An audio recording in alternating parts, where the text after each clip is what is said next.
Hello നമസ്കാരം, ഞാൻ സജിന വിജയ്. സജിനൻ്റെ പുതിയൊരു വീഡിയോയിലേക്ക് ഏവർക്കും സ്വാഗതം.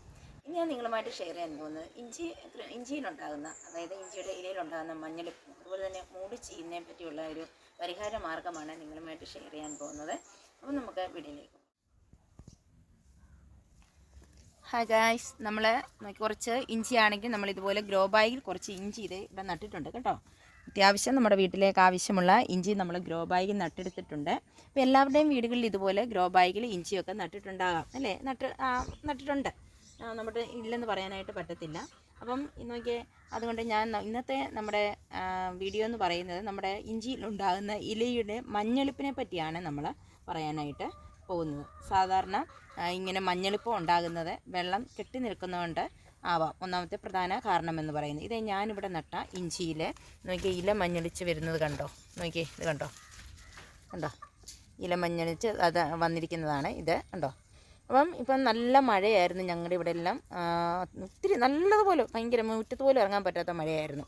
അത് കാരണം ഈ ഇഞ്ചിയിൽ നമ്മുടെ ഈ ഗ്രോ ബാഗിനകത്ത് വെള്ളം വാർന്നു പോകാതെ കെട്ടിക്കിടന്നിട്ട് നമ്മുടെ ഇഞ്ചി അത് മഞ്ഞളിച്ച് ഇലയെല്ലാം മഞ്ഞളിച്ച് പോയിരിക്കുകയാണ്. നോക്കിയേ, അതുപോലെ തന്നെ ഇതിൻ്റെ കടയാണെങ്കിൽ ചീഞ്ഞു പോകാനും സാധ്യതയുണ്ട്. നോക്കിയേ, ഇത് രണ്ടെണ്ണം പോയിട്ടുണ്ട്. നമ്മൾ നോക്കിയേ, ഇത് നമുക്കുണ്ടോ, അതിൻ്റെ കട ചീഞ്ഞതാണ് കണ്ടോ. അപ്പം ഇതിനെല്ലാം പരിഹാരമായിട്ടാണ് ഞാനിന്ന് വന്നിട്ടുള്ളത്. ഇഞ്ചി ഞാൻ പറഞ്ഞല്ലോ, ധാരാളം വെള്ളം മഴ വന്ന് വെള്ളം കെട്ടി നിൽക്കുന്നതുകൊണ്ടാണ് നമ്മുടെ ഇഞ്ചിയിൽ ഇങ്ങനെ മഞ്ഞളിപ്പും അതുപോലെ മൂടി ചീയലും ഉണ്ടാകാനായിട്ടുള്ള പ്രധാന കാരണമെന്ന് പറയുന്നത്. അതുപോലെ മഴക്കാലത്ത് വെള്ളം കെട്ടി നിൽക്കുന്നത് നമ്മൾ അത്യാവശ്യം എല്ലാ ഗ്രോ ബാഗിലും നമ്മൾ മഴക്കാലത്ത് നോക്കണം, നമ്മുടെ വെള്ളം ഈ ഗ്രോ ബാഗിൽ കെട്ടി നിൽക്കുന്നതാണ്.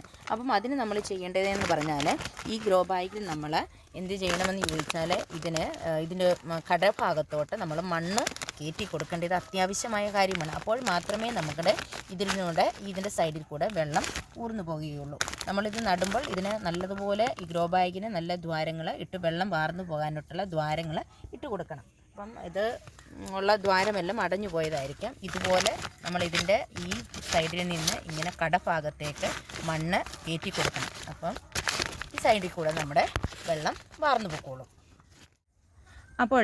അതുപോലെ നമ്മുടെ തറയിലാണ് നമ്മുടെ ഇഞ്ചി നടുന്നതെന്ന് വെച്ചാൽ നമ്മൾ വാരം കൂട്ടി കൊടുക്കണം നമ്മുടെ ഈ ഇഞ്ചിയിലേക്ക്. അപ്പോൾ നമുക്ക് വെള്ളം നല്ലതുപോലെ താഴ്ന്ന് അങ്ങ് പൊക്കോളും. അവത്തിൽ വെള്ളം കെട്ടി നിൽക്കത്തില്ല. അപ്പം അതുപോലെ തന്നെ നമ്മുടെ ഇല ചുരുളിപ്പ് നോക്കിയാൽ ഇത് കണ്ടോ, ഇല ചുരുണ്ട് നിൽക്കുന്നുണ്ടോ? ഇല ചുരുണ്ട് ഇതിനകത്ത് നമുക്ക് നോക്കുമ്പോൾ നോക്കിയാൽ കണ്ടോ, ഒരു പുഴുവിനെ കണ്ടോ? ഈ പുഴുക്കളെല്ലാം നമ്മുടെ ഇലയെല്ലാം തിന്നങ്ങ് നശിപ്പിക്കും. ഇതിൻ്റെ ഇലയുടെ ഹരിതകമെല്ലാം തിന്നെ നശിപ്പിച്ച് കളയും. നോക്കിയേ, ഇത് കണ്ടോ?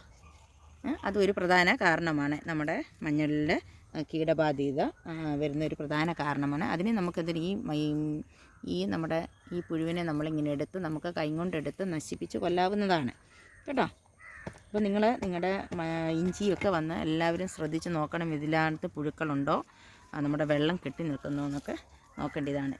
അത്യാവശ്യം നല്ല ഇതായിട്ട് വളർന്നു വന്നിട്ടുണ്ട്. ഒരു 10 മൂട് ഇഞ്ചിയുണ്ട് കേട്ടോ, ഞാൻ ഗ്രോ ബാഗിൽ നട്ട് വെച്ചേക്കുന്നത്. ഇതിന് നമ്മുടെ ഇല മഞ്ഞളിപ്പിനും മൂടി ചീയലിനും നമ്മൾ കൊടുക്കുന്ന വളമെന്ന് പറഞ്ഞാൽ നമ്മൾ സൂഡോമോണസ് 20 ഗ്രാം വെള്ളത്തിൽ 1 ലിറ്റർ വെള്ളത്തിൽ കലക്കി ഇതിന് ചുവട്ടിലും ഇത് ഇലയിലും നമുക്ക് തളിച്ചു കൊടുക്കാവുന്നതാണ്. സ്യൂഡോമോണസ് ആണ് ഈ കാണുന്നത് കേട്ടോ. അപ്പം for plant growth and disease control ചെയ്യാനായിട്ട്, അതായത് അതിൻ്റെ രോഗപ്രതിരോധ ശേഷിക്ക് വേണ്ടിയാണ് നമ്മൾ ഈ സൂഡോമോണസ് ഇട്ട് കൊടുക്കുന്നത്. അപ്പം നമ്മൾ 20 ഗ്രാം എടുക്കുന്നതെന്ന് പറഞ്ഞാൽ നോക്കിയേ, ഞാനൊരു തീപ്പെട്ടി കവർ എടുത്തിട്ടുണ്ട്. അതിൻ്റെ നോക്കിയേ, ഇതുണ്ടല്ലോ നമ്മൾ തീപ്പെട്ടിയൊക്കെ വെക്കുന്നത്, ഇതിന് നിറച്ചുമാണ് 20 ഗ്രാം എന്ന് പറയുന്നത് കേട്ടോ. അപ്പം ഞാൻ ഇട്ട് കൊടുക്കാം.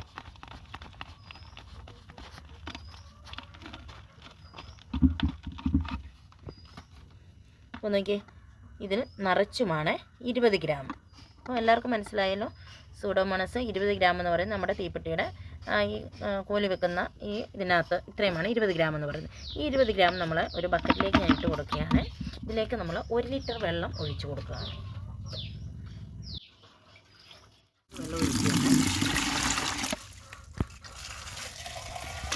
നമ്മൾ 1 ലിറ്റർ വെള്ളം ഒഴിച്ചിട്ട് ഇത് നല്ലതുപോലെ നമുക്ക് മിക്സ് ചെയ്തെടുക്കാം.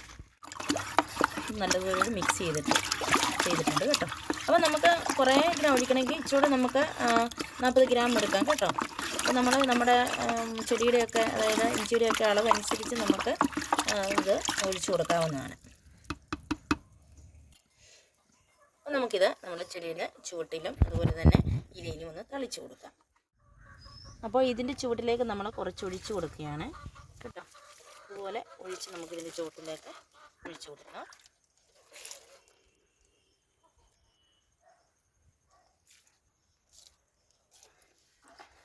അതുപോലെ തന്നെ ഇതിൻ്റെ ഇലയിലൊക്കെ നമുക്കൊന്ന് തളിച്ചു കൊടുക്കാം കേട്ടോ.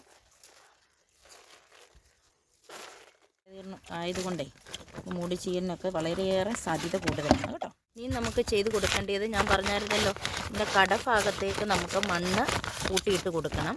എങ്കിൽ മാത്രമേ ഈ വെള്ളം വളരെ വേഗത്തിൽ വാർന്നു പോകത്തുള്ളൂ കേട്ടോ. അപ്പം പിന്നെ അതുപോലെ തന്നെ നമുക്കിതിന് ഏറ്റവും ഇട്ട് കൊടുക്കാവുന്ന പറ്റിയ വളമെന്ന് പറയുന്നത് പച്ചില വളമാണ്. ഏറ്റവും നല്ലത് പച്ചില വളമാണ്. അതായത് ചീമക്കൊന്നയുടെയൊക്കെ ഇല ഉണ്ടെങ്കിൽ ഏറ്റവും നല്ലതാണ്. നമുക്ക് ഇച്ചിരി ചീമക്കൊന്നയുടെ ഇല ഇട്ട് കൊടുത്തതിന് ശേഷം മണ്ണിട്ടൊന്ന് ഇത് ഇട്ട് കൊടുക്കലാണ്. ഇത് നമുക്ക് ഇതിൻ്റെ ചുവട്ടിലേക്ക് ഏത് പച്ചിലയാണെങ്കിലും കുഴപ്പമില്ല കേട്ടോ. എന്നിട്ട് ഇച്ചിരി പച്ചച്ചാണകം ഇത് കലക്കി ഒഴിച്ചാലും നല്ലതാണ്. ഇതുപോലെ നമുക്ക് വെച്ച് കൊടുത്തതിന് ശേഷം കുറച്ച് മണ്ണ് ഇതിൻ്റെ മുകളിലേക്ക് ഇട്ട് കൊടുക്കാം.